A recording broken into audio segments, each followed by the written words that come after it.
저는 헌법재판소에서 조사관으로 근무하고 있는 박수희입니다.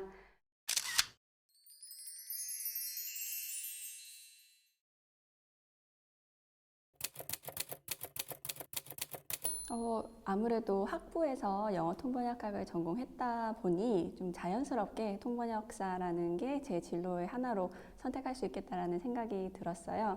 이제 학부 시절 여러 가지 대학생 수준에서 할 수 있는 통역 활동을 경험을 하고 국제회의 리에종 활동 같은 것을 이제 아르바이트를 하면서 이 직업이 적성에 맞겠구나라는 걸 서서히 느끼게 돼서 통대 입학 시험을 준비하고 통대에 들어오게 됐습니다.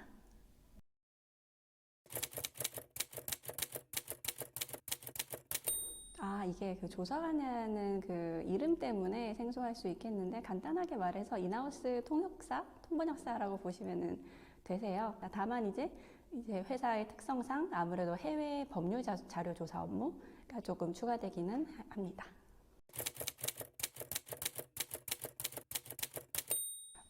아니, 채용 과정은 일반 회사의 채용 시험과 동일하고요. 다만 이제 저희 필기 시험에서는 법률 관련 문서가 나오기 때문에 기초적인 법 지식 그리고 헌법재판소의 경우에는 헌법 지식을 갖추고 필기 시험에 응하는 게 좋습니다. 네.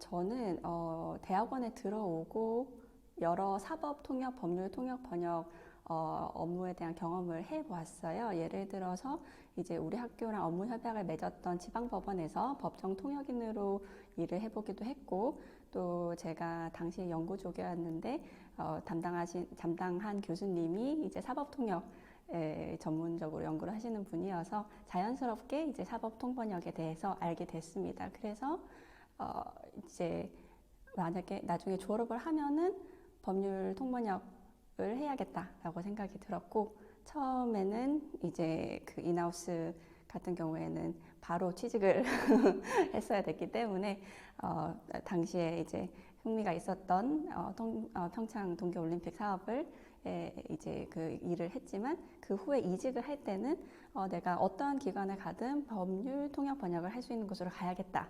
라는 생각이 들었고요. 당시에 이제 이직을 생각을 하던 시기에 채용 공고가 올라온 것이 헌법재판소여서 헌법재판소에 들어갔어요. 아무래도 이제 저는 두 가지 정도로 정리를 해볼 수 있을 것 같은데, 하나는 이제 사용자의 기대치, 그리고 또 다른 것은 배경 지식의 난이도라고 볼 수 있을 것 같아요. 이제 첫 번째 그 사용자의 기대치 측면에서는 이제 우리의 클라이언트는 법률가가 주로 될 거잖아요. 그런데 그분들은 사실은 이제 제조업체에서는 장비가 무기인 것처럼 그분들에게는 말과 글이 무기예요. 그렇기 때문에 언어에 대한 그 민감도가 굉장히 높은 그런 클라이언트들이기 때문에 당연히 번역에 대한 통역에 대한 기대치도 높다고 볼 수가 있겠습니다. 그래서 이제 오역이라든지 누락 그리고 표현을 굉장히 정제되어서 활용을 해야 된다는 측면에서 저도 아직까지도 상당한 부담을 가지고 있고요. 좀 더 꼼꼼하고 정밀하게 통역 번역을 하게 되는 것 같습니다. 그런 클라이언트의 특성 때문에요.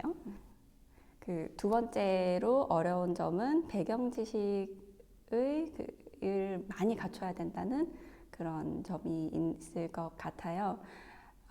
모든 분야가 다 각자 고유한 용어를 쓰고 각자 고유한 그런 전문 지식을 가지고 있지만 법률 분야는 특히나 이제 그 법 체계에 따라서 이제 사용하는 같은 개념이라도 사용하는 표현들이 다른 경우도 있고, 또 같은 법 체계 내에서도 표현들을 아주 미세하게 구분을 해야만 그 의미를 정확하게 파악을 할 수 있는 경우가 많아요. 이제 법 체계가 다르다라는 거는 예를 들면은 이제 그 신뢰보호 원칙이라는 표현이 있어요. 그런데 이게 이제 우리나라는 대륙법계의 법계통을 가지고 있기 때문에 이제 신뢰보호 원칙을 하면은 보통 이제 헌법의 기본 원리인 법치국가주의 파생되는 하나의 세부 이제 원칙으로 쓰기 때문에 그때는 principle of legitimate expectation이라는 표현을 써야 돼요. 그렇기 때문에 이제 어떠한 법 계통에서 이 표현을 사용하고 그러면 이 표현이 어떻게 번역이 돼야 되는지까지가 다 다른 거죠.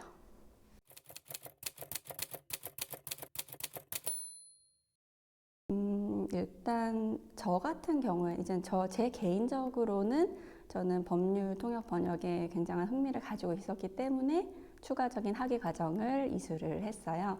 이제 다른 대학원에서 일반 대학원 법학 석사 과정을 이번에 수료했고요. 그런 방식으로 이제 배경 지식을 보강을 했습니다. 다만 이제 이건 제 개인적인 케이스고 다른 방식으로 법률 통역 번역에 대한 지식을 보강할 수 있는 방법이 많을 거예요. 뭐 한 가지 대표적으로는 우리 대학원 부설연구소에서 하는 비학위 과정들이 있겠죠. 법률 번역 전문가, 특허 번역 전문가요. 이런 식으로 배경 지식을 쌓는 게 굉장히 중요한 분야인 것 같습니다.